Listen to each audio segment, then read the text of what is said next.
Well, I don't have any authority over private property, so you're good to go from where the Forest Service is concerned. Yeah, I mean, I think that from what I've seen from the blueprint, that there's an opportunity for, it's certainly been stated that it would be desirable to acquire property in holdings in the Cottonwood Canyons in the watershed. And I think for willing sellers, you know, there's going to be an option to acquire those lands. As far as additional federal protections on the lands, those fall all on Forest Service lands and don't impact private property whatsoever. So I think that I don't see a whole lot of impacts to private property from the proposed blueprint. However, I do see an opportunity for those with land in the canyons that don't want to have that land anymore, or want an option to preserve that land that they have in the canyons, an opportunity to do so.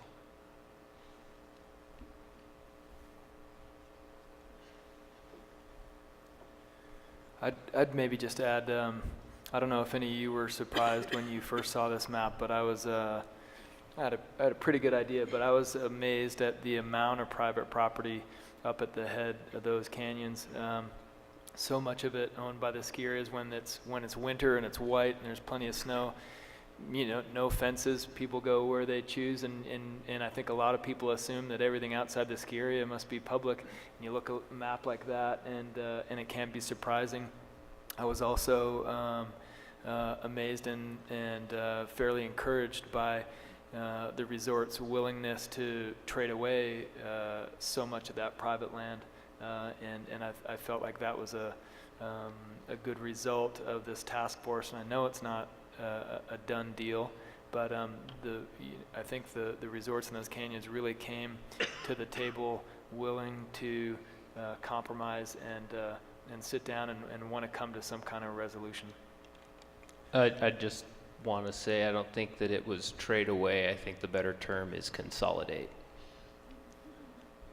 So you guys are all very fortunate to have so much public land on the Wasatch Front. We don't have a scrap of that on the Wasatch Back. Everything is private, and if we want to preserve it, we have two options. We either need to purchase it or we need to negotiate with the landowners. We've done quite a bit of both. We've had a very successful program purchasing open space, and we also have great relationships with our resorts where we've been able to work with them to restrict the development on those properties and preserve large tracts of land. So I think there are models in place.